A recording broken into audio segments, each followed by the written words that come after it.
আসসালামু আলাইকুম। আজকে আমি রান্না করতেছি শাকের ছ্যাঁকা। এই যে আমি এখন মরিচ রসুন দিয়ে দিলাম পানির মধ্যে। এই যে এখন সোডা দিয়ে দিলাম, বলক উঠতেছে। এখন শাকগুলো দিয়ে দিতেছি, যে আমি এখন সব শাক কড়াইয়ের মধ্যে দিব। এখানে অনেক কয় ধরনের শাক আছে। এখন শাকের মধ্যে একটু ঢাকনা দিতেছি, যাতে শাকটা তাড়াতাড়ি সেদ্ধ হয়। এই তো এখন শাকের ঢাকনাটা খুলে দেখতেছি শাকগুলো আমার সেদ্ধ হয়েছে কি না।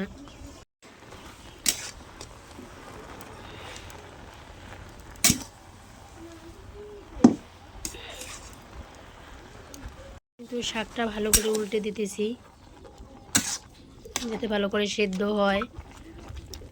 আবারও ঢাকনা দিয়ে দিলাম,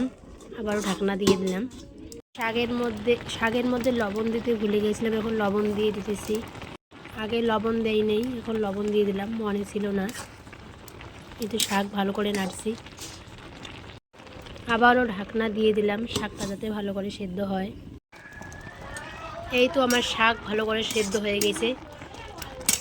কারা কারা এই শাকের তোমার ছ্যাঁকা ভালো পাও কমেন্ট করে জানাবে।